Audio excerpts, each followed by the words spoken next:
আপনার সন্তানকে সারাদিন মোবাইল নিয়ে বসে থাকে, পড়তে বললেই বলে আর ৫ মিনিট। কিন্তু সেই ৫ মিনিট কখন ১ ঘন্টা হয়ে যায় আপনি বুঝতেই পারেন না।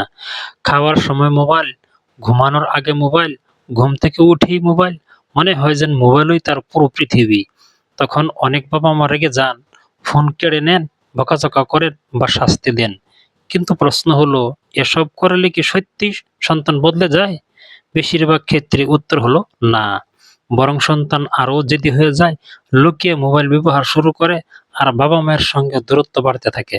আজকের ভিডিওতে জানবেন, সন্তান যদি সারাদিন মোবাইলে আসক্ত হয়ে পড়ে তাহলে কিভাবে বুদ্ধিমানের মতো পরিস্থিতি সামলাবেন।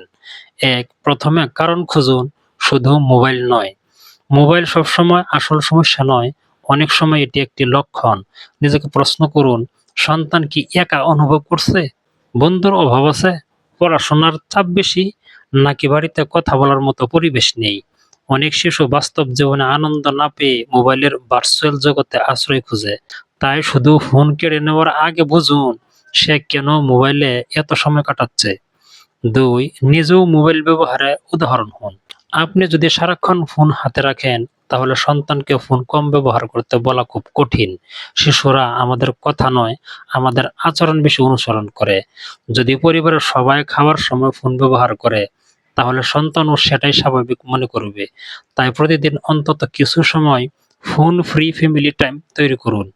খাওয়ার টেবিলে ফোন নয়, ঘুমানোর আগে ফোন নয়, পরিবারের সঙ্গে কথা বলুন, গল্প করুন, হাসুন। ৩. হঠাৎ ফোন বন্ধ করবেন না। অনেক বাবা-মা রাগ করে ফোন কেড়ে নেন। এতে সাময়িকভাবে ফোন বন্ধ হলেও সমস্যা মেটে না। বরং সন্তান মনে করতে পারে তাকে কেউ বুঝছে না। তার বদলে ধীরে ধীরে নিয়ম তৈরি করুন। যেমন পড়া শেষ হলে ৩০ মিনিট মোবাইল, হোমওয়ার্ক শেষ হলে নির্দিষ্ট সময় গেম। এভাবে নিয়ম মেনে ব্যবহার শেখান।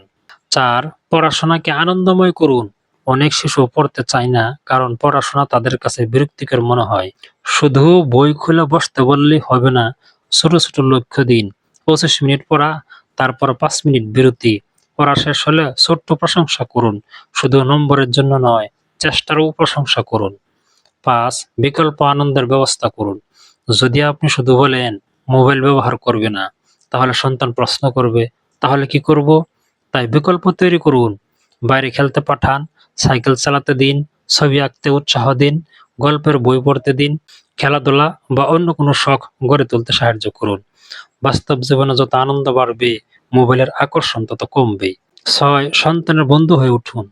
প্রতিদিন অন্তত ১৫ থেকে ২০ মিনিট শুধু সন্তানের সঙ্গে কথা বলুন। আজ স্কুলে কি হলো? কোন বিষয় ভালো লেগেছে? কোন বিষয় খারাপ লেগেছে? কোন গেম খেলছে? কোন ইউটিউবার পছন্দ? তার জগৎকে জানার চেষ্টা করুন।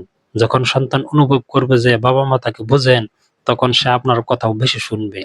৭. শাস্তি নয়, নিয়ম তৈরি করুন। পরিবারের সবাই মিলে একটি মোবাইল চুক্তি বানান। যেমন পড়ার সময় ফোন নয়, রাত ৯টার পরে ফোন নয়, খাওয়ার সময় ফোন নয়, পরিবারের সঙ্গে সময় কাটানোর সময় ফোন নয়। এই নিয়ম শুধু সন্তানের জন্য নয়, বাবা-মায়ের জন্যও প্রযোজ্য হওয়া উচিত। ৮. ঘুমের গুরুত্ব বুঝুন। রাতে দেরি করে মোবাইল ব্যবহার করলে ঘুমের মান খারাপ হতে পারে। এর ফলে সকালে উঠতে কষ্ট হয়, মনোযোগ কমে যায় এবং পড়াশোনায় প্রভাব পড়তে পারে। তাই ঘুমানোর অন্তত ১ ঘন্টা আগে মোবাইল বন্ধ রাখার অভ্যাস তৈরি করুন। তার বদলে গল্পের বই পড়া বা পরিবারের সঙ্গে কথা বলা যেতে পারে। শুধু নিষেধ নয়, কারণও বুঝিয়ে বলুন।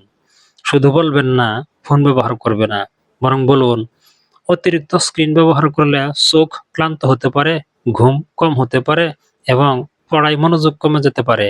তাই আমরা একটা সুন্দর ভারসাম্য রাখতে চাই। যখন শিশু কারণ বুঝে তখন নিয়ম মানার সম্ভাবনা বাড়ে। ১০. প্রয়োজনে বিশেষজ্ঞের সাহায্য নিন। যদি দেখেন সন্তান একবারেই পড়াশোনা করছে না, খাওয়া, ঘুম সবকিছু এলোমেলো হয়ে গেছে, মোবাইল না পেলে অতিরিক্ত রাগ বা অস্বাভাবিক আচরণ করেছে, তাহলে একজন শিশু মনোবিজ্ঞানী বা শিশু বিশেষজ্ঞের পরামর্শ নেওয়া ভালো। সাহায্য চাওয়া দুর্বলতা নয়, বরং এটি একজন সচেতন বাবা-মায়ের পরিচয়। গবেষণা কি বলে?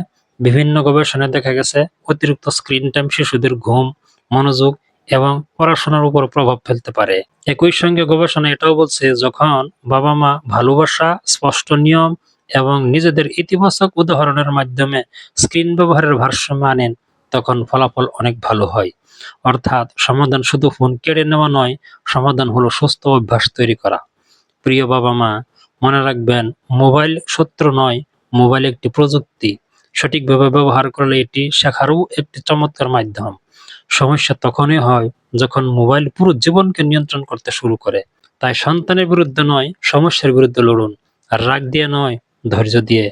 চিৎকার দিয়ে নয়, ভালোবাসা দিয়ে। শাস্তি দিয়ে নয়, সঠিক দিক নির্দেশনা দিয়ে। আজ আপনি যদি ধৈর্য ধরে সন্তানের পাশে দাঁড়ান, তার কথা শোনেন, সুন্দর নিয়ম তৈরি করেন এবং নিজের জীবন দিয়ে উদাহরণ দেন, তাহলে ধীরে ধীরে সে পরিবর্তন হবেই। মনে রাখবেন, শিশুরা সবচেয়ে বেশি বদলায় তখনই যখন তারা অনুভব করে আমার বাবা-মা আমাকে শুধু নিয়ন্ত্রণ করতে চান না, তারা আমাকে সত্যি বুঝতে চান। সন্তানের হাতে শুধু মোবাইল নয়, একটি সুন্দর ভবিষ্যতও তুলে দেওয়ার দায়িত্ব আমাদের সবার। ভিডিওটি যদি আপনার ভালো লেগে থাকে তাহলে অবশ্যই একটি লাইক দিন আর ভিডিওটি হাইপ করে দিবেন। কমেন্টে লিখুন, আমি আজ থেকে সন্তানের সঙ্গে আরও বেশি সময় কাটাবো। আপনার সন্তান দিনে কত ঘন্টা মোবাইল ব্যবহার করে আর আপনি কিভাবে তা নিয়ন্ত্রণ করার চেষ্টা করেছেন, কমেন্টে জানাতে পারেন। এই ভিডিওটি সেই সব বাবা মায়ের সঙ্গে শেয়ার করুন যাদের সন্তান অতিরিক্ত মোবাইল ব্যবহার করছে।